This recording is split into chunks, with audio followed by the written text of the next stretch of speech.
If you are seeing this video, if this video called to you and you clicked on it, your soul is trying to get you to start expressing yourself creatively and to use your creative gifts to tap in with that inner child and to connect with what you enjoyed doing growing up as a child, to help you connect back to your pleasure, to your creativity, and to live a life that feels less stressful. And I know for me, one of the things when I connect to my inner child, when I started to really ask myself, what did my inner child like to do? What did I like doing as a child? And just helping me remember who I am, is that I loved dressing up. I loved dressing up, I liked writing, and I liked music and dancing. And when we're a kid, when we do things simply because we enjoy it, we don't really care about a fixed outcome. We're not really worried about, perfecting it and making it palatable for other people. We're just simply doing it because us wanting to do it is enough. And we don't negotiate with ourselves, we don't doubt ourselves, we don't tell ourselves that us wanting to do this is stupid, is pointless, and is a waste of time. But as we get older and we start to get influenced and conditioned with societal norms and expectations, and even familial norms and expectations, we start to suppress ourselves and we start to police and parent ourselves. And especially when you grow up in an emotionally suppressed, repressed family, and also a family that is very creatively repressed, and also we live in a culture that is creatively repressed and emotionally repressed and encourages people to also live that life, we start to learn that who we are, what's natural to who we are, is not enough or too much and is unworthy.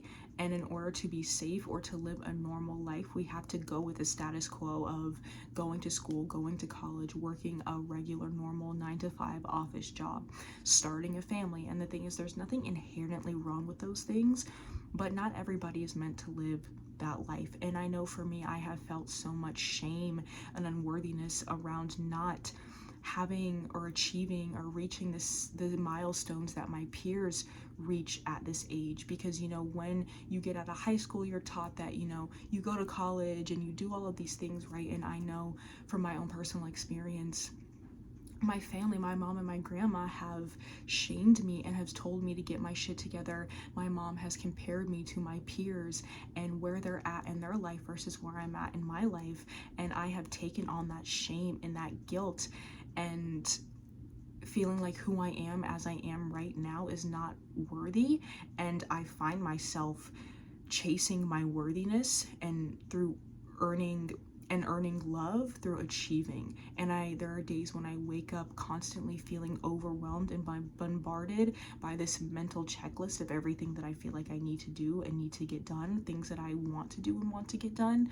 But that is so motivated by shame and a deep core wound around feeling unworthy. And the thing is, shame is a motivator that we use when other people shame us. But I've noticed the more that I shame myself in this way, it doesn't work anymore. I shut down and I just want to lay down in bed, and I feel so overwhelmed and I already feel like a failure.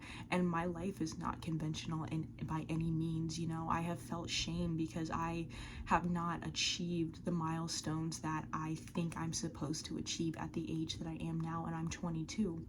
And I feel like a lot of us carry this shame around our lives, and a lot of this shame creates this distrust within our own path, within our own calling, within our own internal voice, because our calling, our internal voice, our soul is guiding us to something that is not congruent with what we are taught to want, what we are taught we should be achieving at this certain point in our life.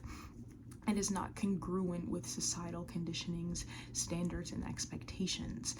But I realize for me that my soul is guiding me, and what I really desire deep down is stillness, is slowness, is community, is being in nature, is being myself and creating and living my life fully expressed, fully dialed up, living an erotic life. And we live in a culture that really pumps us with the opposite. We live in a hustle culture. We live in a culture that really perpetuates you pushing beyond your limits, you ignoring your body, being disconnected to your body, and living a life that is ultimately unfulfilling. And because of this, we are so disconnected to our creativity. We are disconnected from our sacral chakra, which is our creativity. It is where that comes from, right?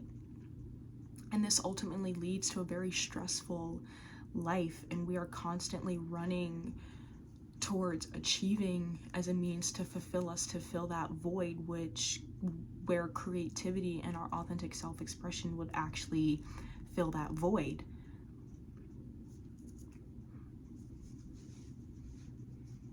But it is so important that we start to connect with our authentic self-expression, because that is inherently revolutionary within itself. It is inherently revolutionary to live a life that's quote unquote unconventional due to the societal norms of what we are taught to want.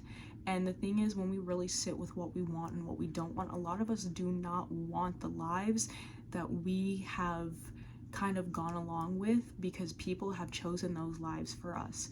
Like, when I really think about it, I have not chosen to live a life that my mom and my grandma shamed me into living, because deep down there was a part of me that did not want that. I do not desire to work a typical job or to work or to have that life. And yeah, granted, I don't have my own house, I don't have my own car, I don't work a traditional job, I don't have a relationship, and there's a lot of shame that we can feel because we don't have that type of life to show to people that we're achieving and that we have our shit together. But what is even having your shit together? Because you can have your shit together in the physical plane, you can have all of these material things and material achievements, but you can still feel empty inside. You can still have a dissatisfying, disconnected, low effort relationship with yourself. And I realized that having a relationship with yourself where you trust yourself, where you love yourself, and you choose and trust your own path, and you choose to live a life that actually has meaning and that is actually in alignment with what you truly desire, is the most fulfilling thing. And when you really look at the people who are giving you this advice, who are shaming you into getting your shit together, they don't even really have their shit together. Like, yeah, they might make money, yeah, they might be able to support themselves, but when you hear how they talk about themselves, how they talk about their life, their habits, yeah, no, I'm not going to take advice from somebody who literally needs alcohol to go to sleep. Sorry. I'm not going to do it. But that's not what this video is about. But and I know everybody and their fucking mom tells you to just connect to your inner child, connect with what your inner child enjoy doing, but there's so much truth and value in to that.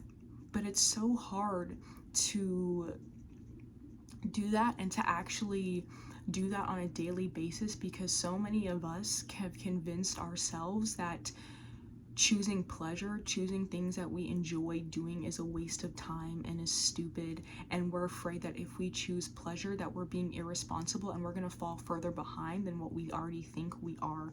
We're going to fall further behind than where we already think we are. Because, I mean, if you already feel like you're behind, you might view pleasure in doing things that you enjoy, or dressing up, or doing things just for the sake of doing it, not to monetize it, not to show off to social media, just doing it for to fill your own cup.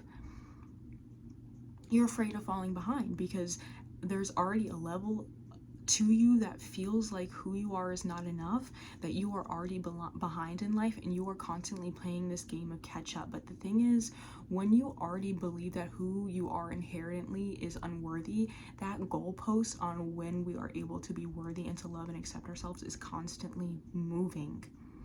And that's really the stress of it all. That's really what we have to realize, is that it doesn't matter how much you achieve, how many goals you reach, or how many goals that you have that you set yourself up to reach. If you already believe and feel that you are not worthy, that there is something wrong with you, you already have shame around who you are on a primal level, it doesn't really matter what you do or how much you do. That feeling is always going to follow you around. You are constantly going to be moving the goalposts on when you are going to be able to be worthy and good enough for yourself. And that's when you have that realization, when you actually connect to that on a deeper level, you have the choice to decide to drop that goalpost, to drop the pressure and the conditioning and the standards and the expectations that you hold yourself to that are not even yours to begin with. Because that pressure that you feel to achieve, to overwork, to hustle, you feel like you need to do everything all at once, you feel like you need to cross off everything off your to-do list in order to earn your rest, that is not even yours to begin with. And really tracing that back to where you learned that in the first place, whether that was from family, from friends, from society, from our culture, it's all entangled into each other.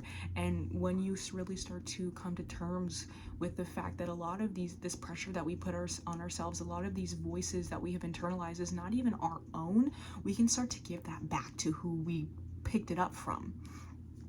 And granted, the work is a lot deeper than that, but if you're willing to be honest with yourself on why you're so hard on yourself, why you feel like you'll never be good enough no matter what you do, why you feel like you need to hustle and bustle and do all of these things and achieve all of these things, you'll kind of really come to, you'll be brought back to yourself. You'll be brought back to the core wounds of feeling unworthy with who you are. And honestly, shame and feeling unworthy really disconnects us from our creativity. It really disconnects us from our pleasure. And we use shame and believing that we're not good enough, believing that we're unworthy, fearing being unworthy as a motivator for these things in our lives. And we wonder why we end up in our days feeling dissatisfied and feeling incomplete, is because we think that we need all of these external achievements to be complete. But I promise you that you're not missing anything. You just need to have fun. You need to allow yourself to play. You need to allow yourself to connect back to the things that really light you up, and not for the sake of monetizing it, not for the sake of showing off to other people, not for the sake of proving yourself, but because you know that you deserve that. You know that on a deep level, your soul really desires that. Your soul is really asking you to step back into who you are. And also, I know I find myself in this, I'm not who I used to be, and I'm choosing who I'm becoming. I'm choosing who I want to be.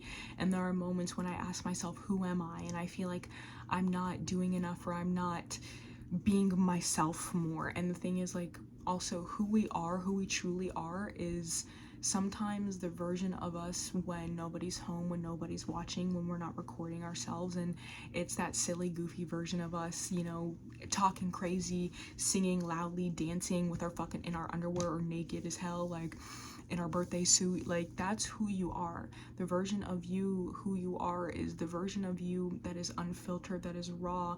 And I feel like sometimes, I know for me, I overcomplicate being authentic. I think like even in my own mind, I'm still trying to calculate or to puzzle together who my authentic self is, but that's still like the ego mind trying to control. That's still the ego mind trying to project out this performance, to project out this image of what authenticity is. But authenticity is the authentic self-expression, is the soul, is the inner child that pierces through the noise of shame and of outdated stories and conditions that are not even yours. It's that the authentic self is what pierces through the noise of the programming, and it's not even big or complicated. Sometimes it's just when you desire to rest over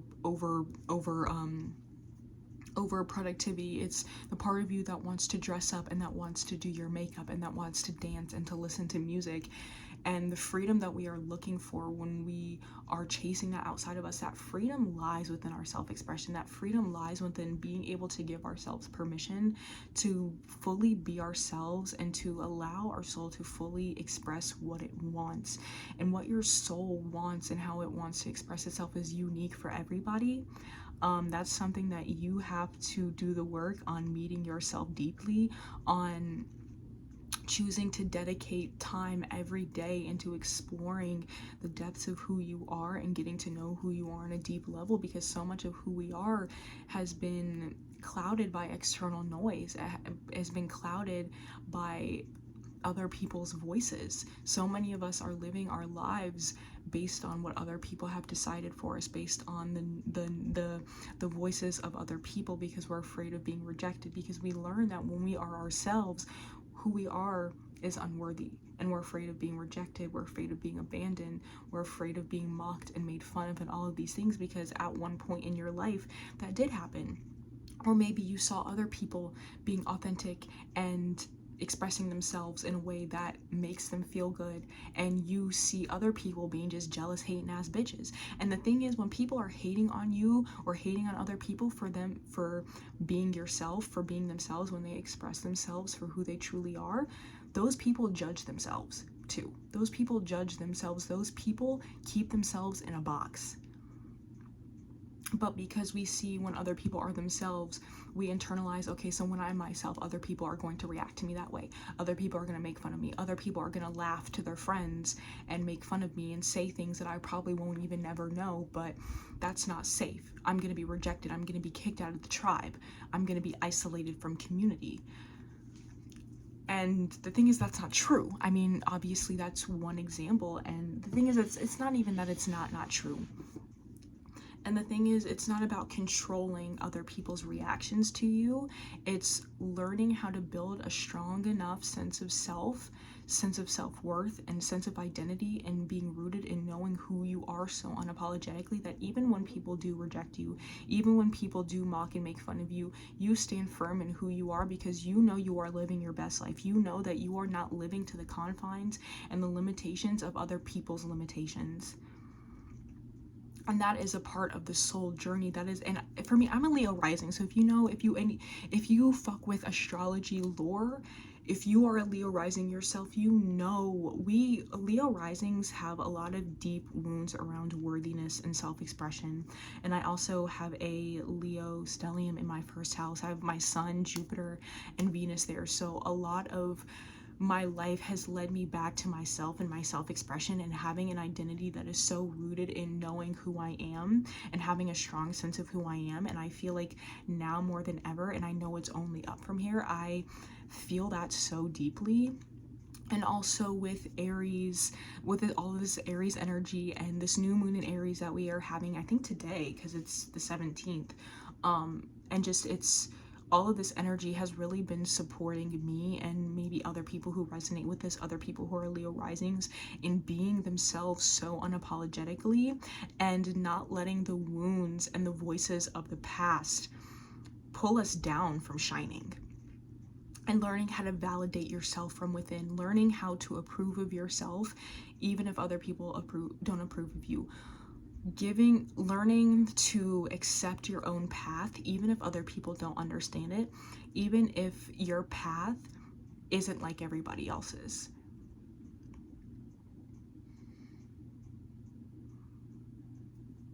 Learning to validate what you're doing, how you choose to express yourself, how you choose to show up in the world, how you choose to use your medicine, your gifts, and your wisdom that you accumulated over doing the work, and simply you just being you, validating that even if other people don't validate it or celebrate it. Learning to celebrate who you are even when there's crickets, even when it's crickets out there, okay? And even when there's not crickets, I know for me, I attach to that validation. I attach that validation because there's still parts of me that are looking for external validation, for other people to tell me who I am. And I've performed for so much of my life. I've performed this mold of who I thought I should be for other people's approval and validation, because bitch, I've been through the ringer. I've been rejected. I've been mocked and made fun of, not just by my own family, but by people I used to go to school with, people that I even were fucking friends with, okay? And that shit really can destroy you from the inside out. It really can cause you to become a shell of yourself, because you learn that there's something wrong with you, even if you don't really conceptually understand it, but you take it on yourself. And we internalize that shame. We internalize other people making fun of us and other people rejecting us because we think it has something to do with us. We think that there's just something inherently wrong with us. And especially when we grow up in that type of dynamic in the family, when we're not being celebrated at home, or being emotionally neglected and abused and abandoned, that definitely is just like, that creates that foundation to also not really have a strong sense of self. in school, so you don't really know who the fuck you are. You feel like wherever you go, you don't belong.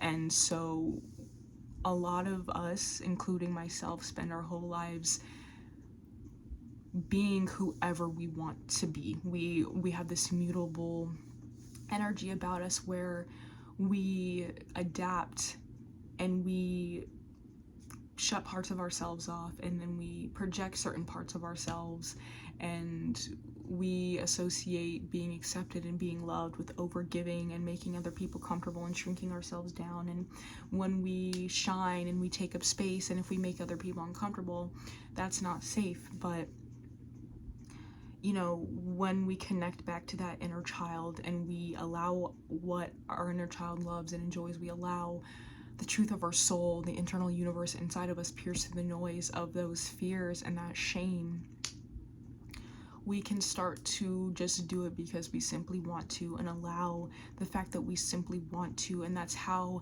we want to express ourselves, to be enough regardless of external validation. And the thing that I'm really trying to remind myself is that your authentic self will always attract the people who are meant to be in your life, the people who will celebrate you and also celebrate themselves, because I want to be around people who celebrate themselves for being them.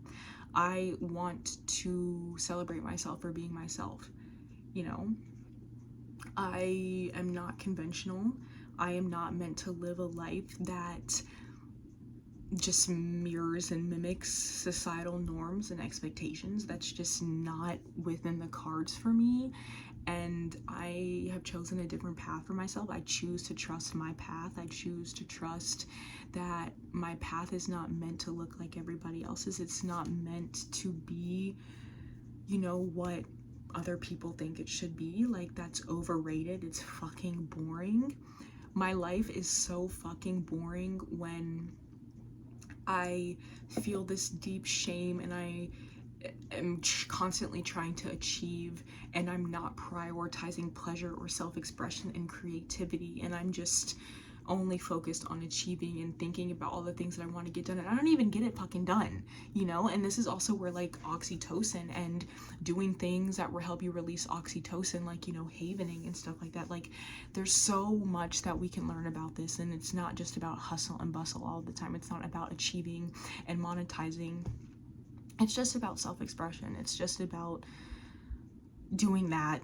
And it doesn't have to be complicated. It doesn't have to be something that we logically plan out or that we logically puzzle together. It's literally just connecting to your heart. And bitch, like, I'm a Leo, okay? So we are heart-led. We rule the heart. And this is really where that heart medicine and that heart healing comes from, is just allowing your heart to speak to you, to facing that unworthiness and that shame that you have, that you feel in your body, and being open to dropping it, to learning something new, to teaching yourself something different, and saying yes to your soul, saying yes to your path, saying yes to pleasure, saying yes to things that light you up and that make you excited and that make you actually look forward to getting out of bed instead of hating and dreading getting out of bed, because in your mind you are constantly fixated on what you need to do, because on a level you think you need to do that in order to be worthy. But when you overwhelm yourself with this laundry list of things to do and you don't end up getting all of those things done, you are providing more evidence to that belief that you are unworthy. You are proving more to yourself that you are unworthy because you failed to achieve or get done everything that you wanted to do. But you set such high expectations for yourself. And when you set high expectations, it feels like a threat. You go into fight or flight. And then when you shut down, you're like, oh, well, already proved to I knew I was a failure. I knew I couldn't do it. I knew I wasn't good enough. I wasn't worthy because I wasn't able to get 20 things done today. Bitch, of course you're not. You're overwhelmed. You're stressed. You don't prioritize pleasure and joy in your life. And the thing is, it's not even really our fault, because we live in a culture that doesn't want you to be creative, that wants you to be stressed out. We live in a culture that wants you to be dysregulated. We want you in a culture that doesn't want you to express yourself, that wants you to feel shame around pleasure, around even wanting pleasure, around even entertaining the idea of doing things that bring you pleasure. like dancing, like creating music, like singing, like dressing up. People who judge and shame people who express themselves creatively are literally doing the dirty work of these empires. And we also internalize these empires. We also internalize the oppressor by oppressing ourselves when we police our own creative expression, when we tell ourselves that we can't do that, that I can't wear this, that I can't sing, that I can't dance. When we get in the way of allowing our bodies to move, allowing our voice to be voiced in the way that we want. But to combat fascism, you have to stop letting that oppressor get the best of you. You have to stop letting that internal oppressor tell you what you can and can't do, because that is literally these empires doing its job. You are doing the job of these empires by suppressing your own expression, by stopping yourself from dancing, by needing 5 drinks when you're at the club before you can actually fucking dance. Be the first one on the dance floor. Be the one that invites everybody else to be the one dancing on. I've done that. Shit. If you were to ask 19-year-old me, bitch, I've done karaoke. I've been the only one dancing on the fucking dance floor. You cannot pay younger me to do that. I would want to. I would, like, because karaoke is something that I've always wanted to do. But I've been so fucking scared to do it. But bitch, I've done it. And guess what? I'm still here. I'm alive. I didn't fucking die. If anything, it liberated me more to do it more and again, and to dress up, and to, because you already know the fucking vibes, bitch. You already know the vibes. Do the thing that you're scared of. Do the thing that your ego is telling you not to do, because bitch, that's a sign that you need to do it more. Yeah. Connect with that creative play. Oh my god, a pity. Oh, the babies. I miss my Jose. Yo, there's a fucking pit bull being walked right now, and it's just like the cutest thing, and it makes me miss my dog because I have a pit bull. Pit bulls are the only dogs that I'm ever gonna get in my life, like, and a German Shepherd and a Husky. Like, I just like big dogs. Don't put a small dog in front of me because I will kick it. I'm just kidding. I do not promote or support animal abuse. But yeah, shake that ass, babe. Shake it. Shake it. Okay, this is the end of the video. Don't forget to like, comment, subscribe. Check out my other platforms. Book a one-on-one inner child healing empowerment session with me if you want any help or guidance in connecting to who the fuck you are, bitch. Into unlearning, into letting go of all of the shit, all of the outdated stories and conditionings that are keeping your ass small. Yeah. I'll see you next time. Peace.